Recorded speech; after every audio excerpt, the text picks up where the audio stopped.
Welcome back to Well, That's Interesting, the enormous amount of pain edition. No! If there's anything I don't want an enormous amount of, it's pain. Wow, it's a new record. 10 seconds in, you're already screaming. Already. So much I don't like pain. This is why I stay in bed. You can't get hurt there. Today, In-Betweeni 058, the Emerald Jewel Wasp. Oh, my. Mm-hmm. And why stepping on a Lego hurts so much. It hurts so much. So much. So much. Pass. Yeah. I'm Jill Chacha, and I am with the already horrified Marissa Riley. Thank you. There's nothing scarier than finding a Lego in your foot. This Emerald Jewel Wasp sounds scary as well, but Mm-hmm. it can only dream of being a random Lego. That's right. If this is your first time listening, welcome to the flock. Welcome. Dr. Marissa comes in cold and learns everything in real time, just like you. It's true. I had no idea what we were going to talk about. Yeah. And I had no idea it was going to be so painful or just traumatic to think about. The trauma that comes with thinking of Legos in your feet. Yeah, you feel it when you think of it. My foot is like throbbing right now. Yeah. It's wild. Yeah. That's, well, I'm glad I could do that for you. Yeah. And for everyone out there. We have one absolutely fabulous member of the flock to thank for half of today's In-Betweeni. They DM'd us over the Twitter void about the little creature we're about to lose our shit over. So huge thank you to @Kissy4647. Adore. Yes, for bringing this miracle of nature to our attention. Thank you. Thank you so much, Kissy4647. We so appreciate it. Yes. Also, we adore you. Yeah. And also massive thank you to everyone who's been emailing, DMing us on Instagram and all the social media stuffs. Please keep sending in what you think is interesting, your experiences, your stories. We'll add it to our list and definitely cover it or share it in an episode or In-Betweeni. So please, don't be shy. Don't. We love hearing from Yes. you. And we'll probably reply. And absolutely. Toast your comment over a margarita. Exactly. Yeah. So should we begin? We should. Okay, let's shall. So it's finally spooky season, the most wonderful time of the year. Yes. And I thought Kissy's submission of the Emerald Jewel Wasp was downright perfect. Holy shit. Because as we shall see, what screams Halloween more than one creature busting out of the chest cavity of another creature? No. Yes. No. Uh-huh. No. Yeah, it's gonna get violent. No. Yes. No. I'm sorry, yeah. You should be. Kissy4647, what have you done? What have you unleashed out of another creature's chest cavity? Uh-huh. Oh, tell me more. Yes. And my friends, that's not even the worst / most interesting part, really. Oh my God. All right, let's get into it and then get out of it. We should. We should. Also, that just makes me think of, we saw this French horror movie recently called, we call it Titan. I think the French call it Titan. But I'm from Texas, so I'm like, Titan. But we saw it, and it's about many things. Many things. But all of the critics keep saying it's about this woman who has sex with a car. And let me tell you, the movie is so incredible that her having sex with a car was like the least interesting part. Really was. So I feel like that's what you're saying about this particular wasp. Yeah. It is like Titan or Tatine. I can't. But yeah, incredible film. Incredible. Yeah. Yes, but back to the wasp. Back to the wasp. Okay, so grab a bikini because we're heading into the warm tropical regions of Africa. Yeah. South Asia. Yeah. Southeast Asia. Yeah. Brazil. Ooh. And the Pacific Islands. Ah. So we're looking for a bug that has, over millions of years, evolved to be equal parts gorgeous and brain surgeon. Oh my God. That's good on paper, let me just tell you. It definitely lives up to its name, Emerald Jewel Wasp. Yes. And it more than hell lives up to the other name it goes by, the Emerald Cockroach Wasp. Oh no. That's a nickname I don't want. And we're going to see why in a minute. But let's start with the shiny parts first. What do you say? Sounds good. Okay. That's my speed. Okay. Dr. Marissa, I'd like to show you a photo of the wasp. And with the best of your doctor abilities, please describe what you see. And of course, all images we talk about today will be on our social media. So please, you don't want to miss it. Come on by. Play along. Play along. All right. So are you ready to see the emerald jewel wasp? I think so. Okay. Yes. All right. Here we go. Oh my God, it's so cool. I want to wear it. Yeah, so it's like, okay, imagine a wasp, and then imagine it was like its skin, every part of it was like a hologram, not a hologram. It's shiny and green. It's shiny and green, but not just green. It's like green and blue. It just looks really damn cool, and it's like it's on some sand, and it looks like it's eating a rock. As one does. I don't really care what it's doing. It just looks like a jewel toned green alien. Yeah, I really like it. And what about the body? What do you say? What would you say, like in terms of its shape and? It's wasp shaped. It's got like a chest. And then it's got like a butt. I really don't know the words. An abdomen, I feel like that's a word you would use. It's in segments. It's got like head, chest segment, ass segment. Very well defined. Very well defined. Very muscular. I don't know. Right. And it's got these long, gorgeous legs. So she's ready. Yeah, she is ready. She's extraordinarily streamlined, compact. Like the body screams athletic. Oh yeah.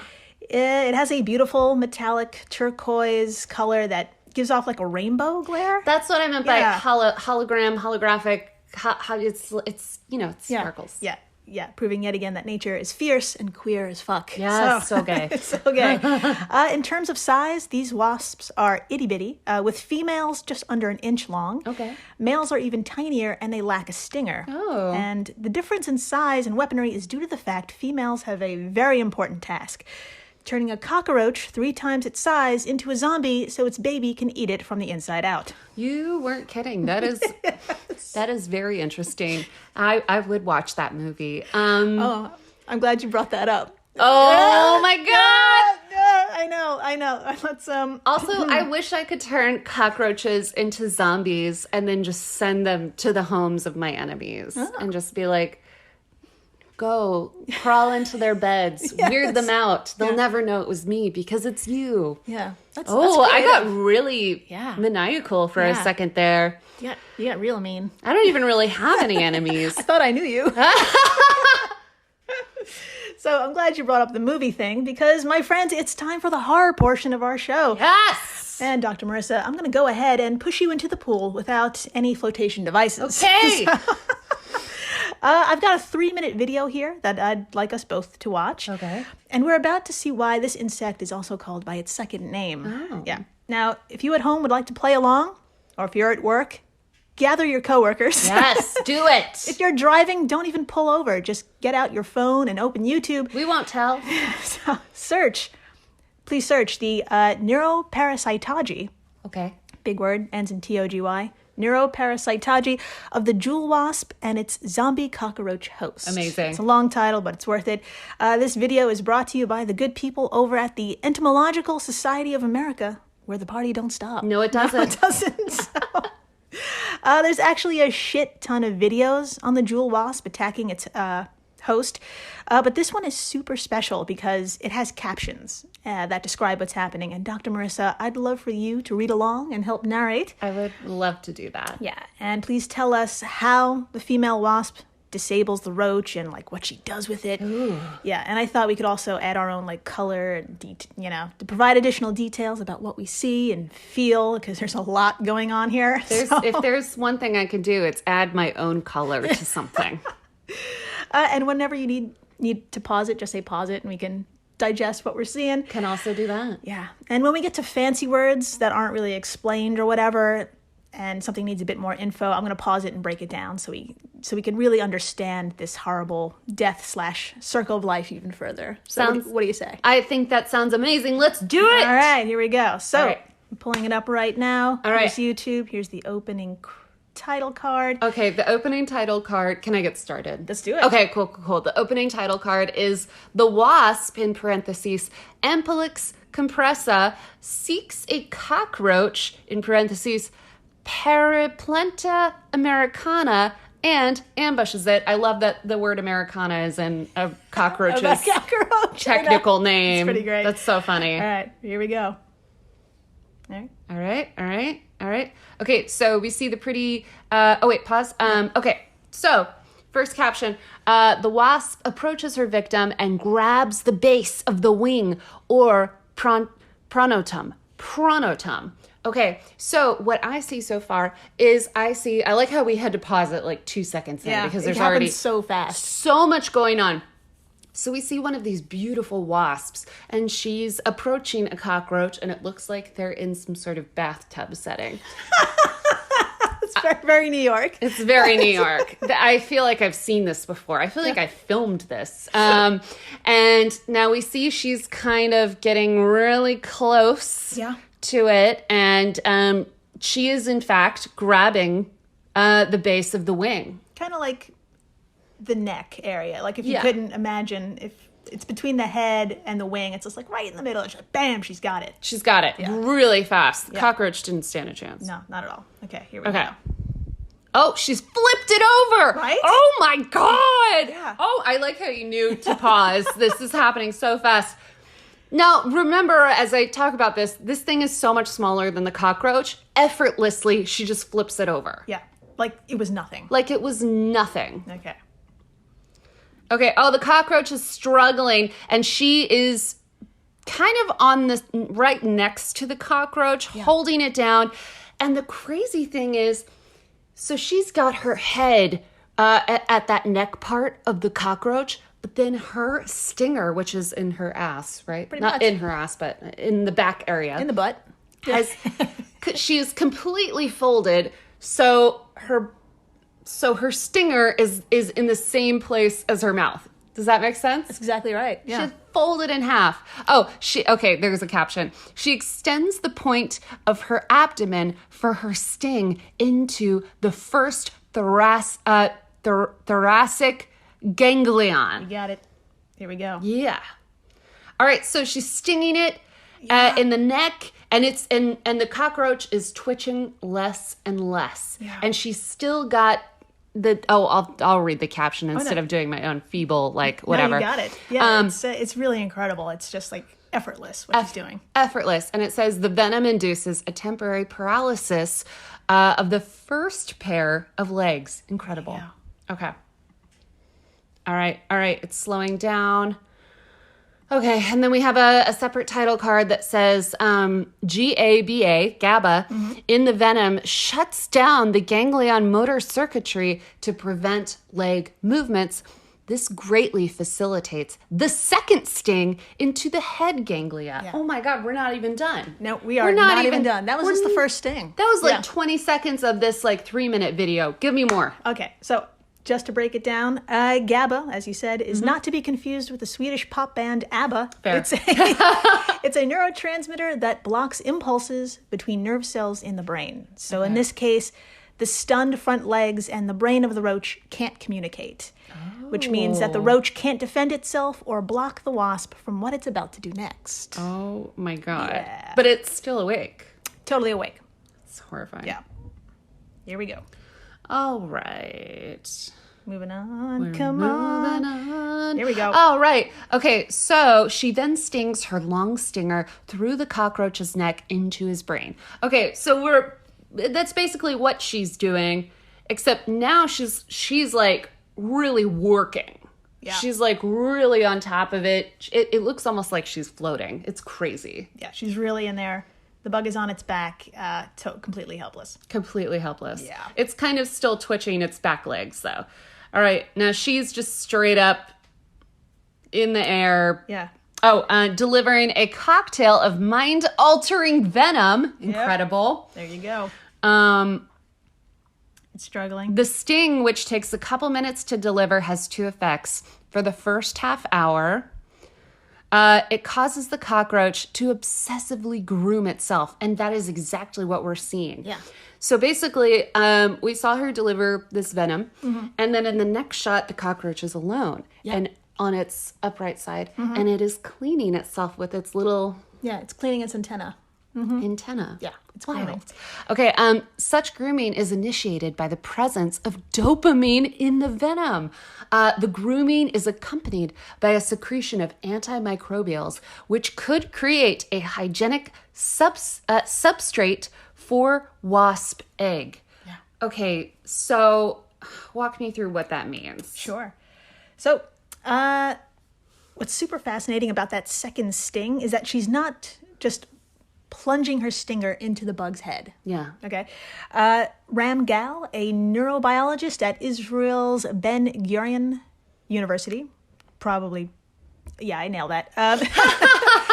Ben told Wired.com in an email, quote, the wasp can now uninterruptedly steer its stinger through the different tissues within the cockroach's head capsule until it finds, using specialized sensory organs on the tip of its stinger, the cockroach's brain. Oh my God. The wasp feels its way through the brain, depositing venom in 2 different spots, end quote.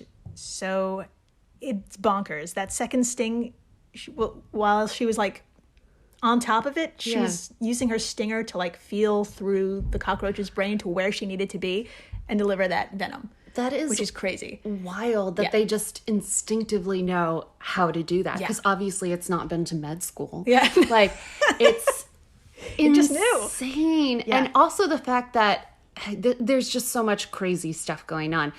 Yeah. That it does that in the brain. And then I guess part of this next process is because it's feeling great from the dopamine. Yeah. It starts secreting those antimicrobials that I'm guessing the wasp will then eventually use for eggs. You're going to see why it cleaned its antenna. Okay. You're going to see why it cleaned it. And yeah, it's cleaning itself because it's going to be a host. Yeah. Oh, essentially. Yeah. Shit. Yeah. So shit. it's basically showering itself for the event to come. Oh my I know. God. I know. It's putting on the lotion. Yeah, exactly. It's putting on the lotion, putting it back in the basket. Yeah, exactly. Wow. Yeah. Very I know. obedient. So here we go.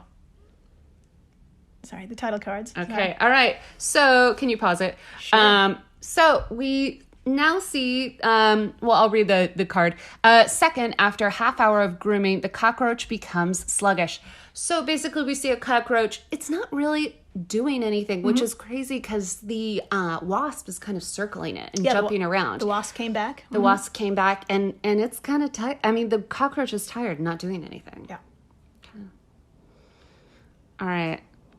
So the wasp is circling it. It does not try to escape. Yeah, cockroach is not trying to escape. Yeah. Meanwhile, the wasp walks off in search of a suitable nest. Yeah. So here we see a wasp. If you've ever had like some sort of hair product that has a pump, it found this little plastic top, like a clear plastic top. Everyone's seen them before. Tube. It's like a little tube, and we can see this wasp kind of checking it out and going inside and touching things. So exactly. Also, as a side note, according to that neurobiologist, in the wild, the roach could stay like that for days until the wasp returns. So it'll just hang out waiting for the wasp to return.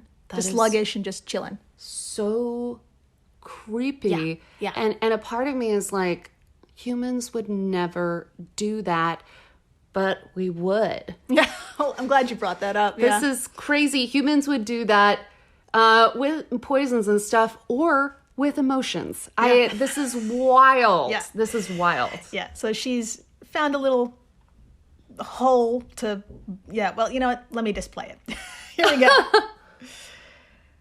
Okay, so returning, she gnaws off one of the cockroach's antenna, which is what she's doing. She's pulling it, and the cockroach is just fine with it. Yep. It's letting her. And it takes a few refreshing sips of oozing juices. Yep. Oh my God, that's what it's doing. Yeah, it's drinking from the antenna. It's drinking from the antenna. And once again, like I said, the cockroach, not stressed at all. Not at all. Totally fine with this. Into it, letting it happen. So why the fuck is the wasp doing this? Well, it's moved on from brain surgeon to vampire, basically. Oh, great. It's drinking hemolymph, which is the insect equivalent of blood. And it gives the wasp kind of like a pick-me-up to recharge. That's the theory that scientists are going with. Yeah. This is evil in so many ways. Yeah. I know it's a part of nature, but like, oof. Yeah. So that's why it was cleaning its antenna. They think it's drinking from it. It's cleaning itself so it can be eaten. Oh my God. I know. All right. I guess we should continue. Great. Okay, it's still drinking this antenna. Then she walks her zombie cockroach to the burrow, which is what she's doing. She's kind of pulling it by the neck, like an obedient dog on a leash. After inserting her venom in the selected burrow, she attaches an egg onto the coxal segment of the middle leg. Pause. Yeah. Okay, so she has, gross. She has pulled the cockroach just kind of like as if you were pulling someone by their hair. Yeah. So maybe the head area. And then she pulled it into that little, cap that we were talking about. And she fucking put an egg in it. Yeah. She put an egg in its like chest area. Yeah, like kind of like in the armpit area. Yeah, I would between think, like the leg, the pit between. Yeah. Yeah. Imagine your pit. There's an egg there now. Yeah. Yeah. She just walked it right in. The cockroach did not struggle. She walked it in and planted her egg. Also, I just have to say, cockroaches up close. No. No, thanks. Nope. Oh, Yep. Even worse. Yeah. So there we go. All right, so we can see the egg. Okay, then she searches for material to... can you go back just a little bit? I really want to know what it just said because that looked vital. Okay, then she searches for material to plug the entrance to keep her fresh meal secured from potential scavengers. About 2 days later, the egg hatches into the larva. I'm going to pause it. Yeah, you got it. Hold on. 2 days later, the egg hatches into the larva that starts feeding on the roach's juices. Yeah, you see how big it got? Yes. It like tripled in size. Oh And it's, my God, this is so gross. Okay.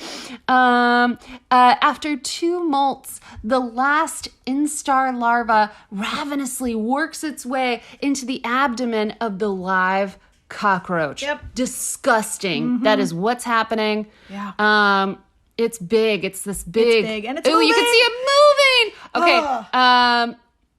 Okay. Now the cockroach is kind of on its side. It looks like it's 9 months pregnant now. It looks like it's 9 months pregnant. You can see it moving inside. It is the most disgusting thing I've ever seen in my life.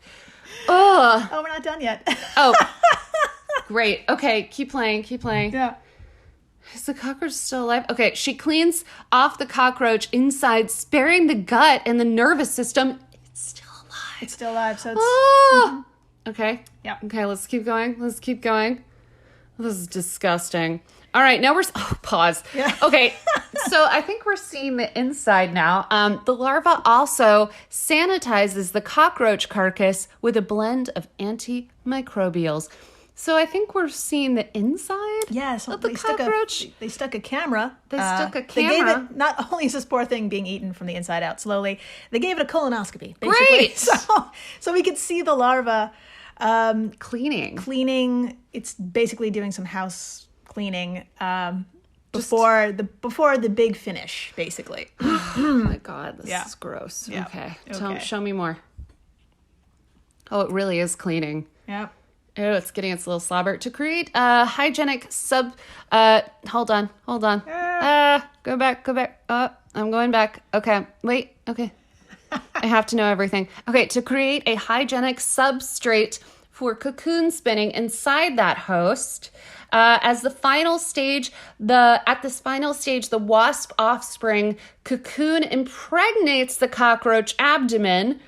Oh my God, and that's what it's doing. Roughly 40 days later, a new wasp emerges from the cockroach carcass. Gross. And that's what's happening. It's just coming out of the top. It's totally fine. Looks like its parent. Looks exactly like her. And the crazy thing, she struggles her way out. Oh, this is really gross. In search of another cockroach victim to start the cycle again.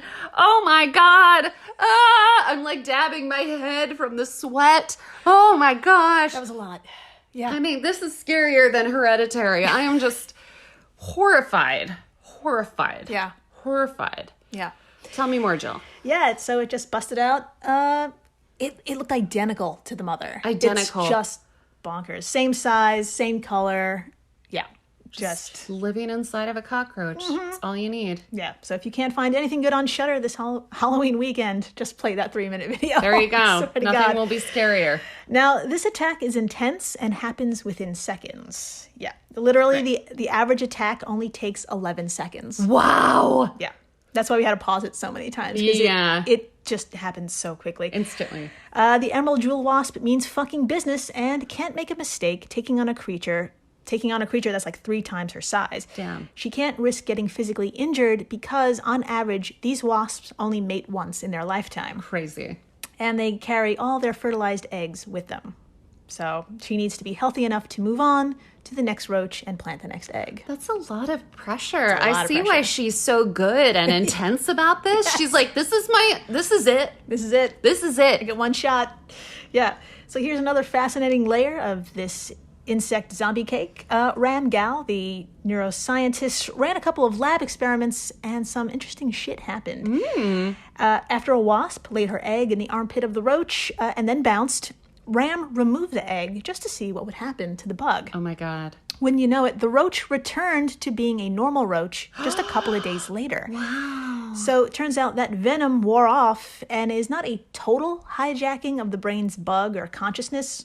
Rather, it looks like the cocktail makes roaches more suggestible and easily manipulated rather than a full-blown zombie situation. It's still bad. It's so bad. It's like, yeah, remember when the wasp walked the roach over to the makeshift glass like it was on a leash? Seriously, Yeah. It's so creepy. It's like brilliant because the roach is too big to carry and the wasp needs it to move. So in some the venom recipe is a clever balance between the wasp being totally in control, but also the roach having some choice, but being super suggestible and easily manipulated. Yeah, imagine you had to move like a basketball player, but you couldn't carry them.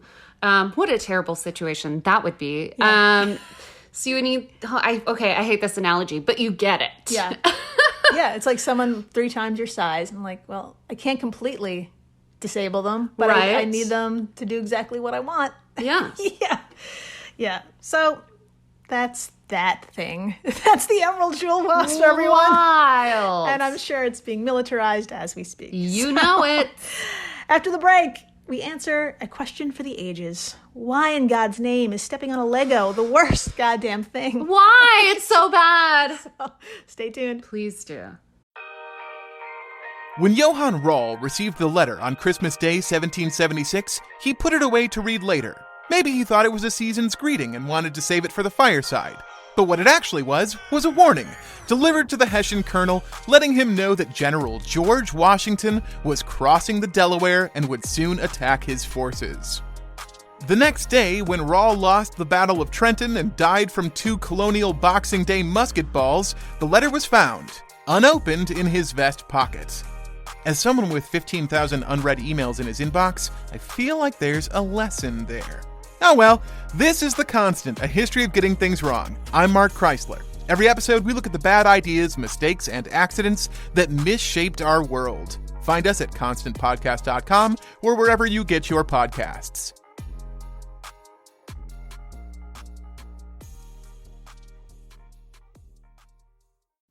Hello everyone, Takuya here. And I'm Gabby. And we are the hosts of History of Everything, a podcast which you can probably guess by the name is, well, it's about everything. Do you want to know why people thought potatoes were evil and would give you syphilis? Are you curious about all the stories of the terrible and stupid ways that people have kicked the bucket over the years? Do you want to hear tales about all of the different badasses of history and the lives that they had brought to life? Well, if so, then look no further. History of Everything is just the right podcast for you. It's available on Spotify, Pandora, and anywhere else that you get your podcast from. Join us for some fun and just see how weird and wacky history can be. Hey everyone, Jill Chacha here from Well, That's Interesting, and I am absolutely thrilled to tell you about Spotify for podcasters. I use it, I love it, and it all started by downloading the free Spotify for Podcasters app, which has all the tools you need in one place to record and edit your masterpiece of a podcast. Spotify for Podcasters also distributes your show to all major platforms. So when you hit publish, your episodes will stream not only on Spotify, but I'm talking about the Apples, the Googles, Stitcher, Good Pods, the other ones. You get the idea. And you can monetize your podcast with no minimum listenership required. You could also set up monthly subscriptions and record ads just like this one. So what are you waiting for? Download Spotify for Podcasters today and start changing the world. Oh, and please, stay interesting. And we're back. We are so back. We're so back. And we're standing in one of the most dangerous places on Earth. Oh, no. A child's room. No. No.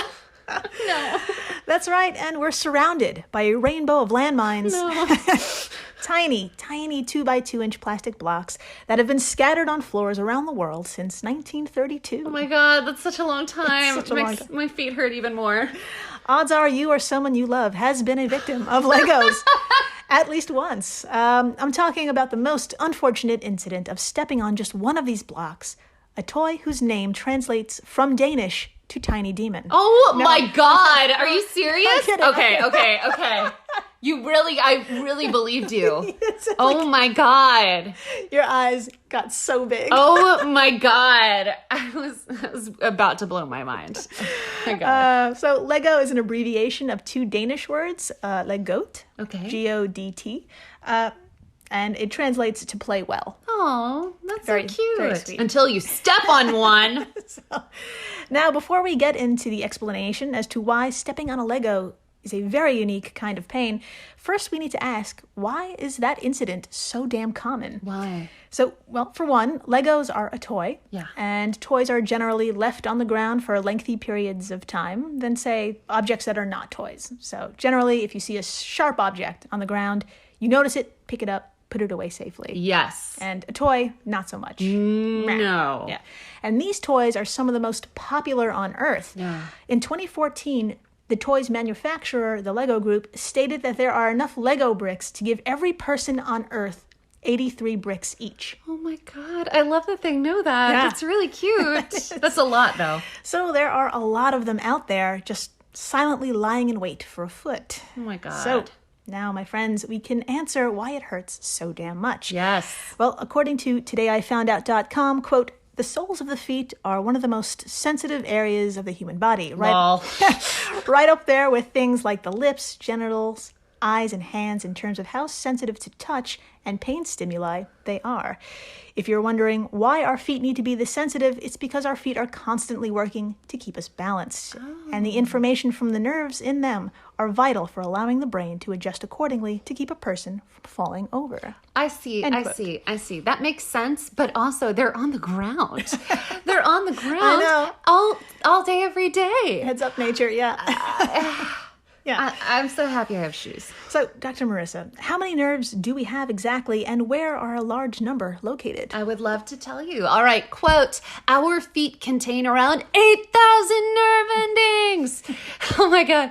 These nerve endings hold receptors for both touch and pain responses. Some of these nerve endings are very close to the skin. That is one of the reasons why feet are ticklish in some people. End quote from healthline.com. I get it. There you go. I get it. So, lots of sensitive nerves very close to the skin is just half of the glorious reason this pain exists. But my friends, the other half has to do with the near indestructibility of a damn Lego itself and our friend physics. Yes, I want to blame the Lego. Yes. I do not want to blame my feet. So, here's what I mean. Back in 2012, Dr. Ian Johnston, an applied mathematician and lecturer in engineering, got his hands on a hydraulic press Okay. and a Lego brick Okay. just to see how much force was needed to crush one of these things. Oh my God. Now, according to the BBC article, How Tall Can a Lego Tower Get?, the test Lego didn't break until a staggering 4,240 newtons of force was applied. Oh my God. Or the equivalent of 950 pounds. Oh my God. Yeah. Oh my God. So a single Lego could support 375,000 other Legos before it becomes structurally unsound. Dude, we need to build something with these. build my house. Yeah, this shit could have built like the Roman Empire, Or basically. that. Oh my God. So, needless to say, your puny, sensitive foot against this tiny plastic behemoth really doesn't stand a chance. So, Dr. Marissa, what happens exactly when we step on that there brick? I would love to tell you. All right. Quote, so when you step on a Lego brick on a relatively solid surface, there is nowhere for the force you've just exerted to go, but right back into your foot and into the huge cluster of nerves it contains, 8,000. This is compounded by the fact that the bricks have little knobs, relatively sharp corners, and the soles of the feet are subjected to impact forces that can be equal to around 9 times our own body weight while moving. Even when walking slowly, that can produce impact forces equal to double your body weight. End quote. From todayifoundout.com. There are too many things going against us when it comes to Legos. Oh, yeah. Just about everything. Dangerous. Yes. This is, how are these still legal? Because they're fun. They're so fun. They're so fun. So, my friends, the pain we feel is a combo of sensitivity, force, and Lego rigidity. Its tiny little size efficiently directing force right back into your foot. Oh my God. Can you imagine if Squid Game, like one of the games, watch Squid Game if you haven't yet, you will like it. I know it's popular, but it's very fun. If one of the games in Squid Game was just walking on Legos with bare feet, I think that would be the worst one. And it's a kid's game. Yeah. I mean, it's not a kid's game, but it's Kid adjacent. Yes. Oh my God, I'd be tapped out really fast. I would be like, I'd be signing up. Someone else take the money. I can't do it. Player Marissa eliminated. Well, there is some good news. For real good news. Your nervous system, it's got your back. The pain is brief thanks to one hell of a communication system. Oh. Signals carried by the large diameter myelinated neurons that link the spinal cord to muscles. Signals can travel at speeds ranging from 156 to 270 miles per hour. Holy shit. Yeah. And that's from theconversation.com. So Holy shit. that's just a super fast way of telling you to get the fuck off that Lego and get the hell out of that kid's room. Get out. That's right. The end. The end. God, y'all, be careful out there. I didn't realize how many Legos were in the world. They are. There's probably one in your house right now. Oh my Just God. somewhere. Do you think there's one in our house? I mean, I don't know if any kids have been here in the last 10 years, but I mean, I bet there is. So I'm stressed. Totally stressed. And I will leave you on that note. Wonderful. Thank you to everyone for rating, subscribing, listening. Tell your friends about the goddamn wasp that busts out of a cockroach's chest. Oh They'll love it. They'll love it. They'll love it. And keep sending us your shit. We love it. Oh, we really do. We really just appreciate you so much. And please, stay interesting. Oh, please do.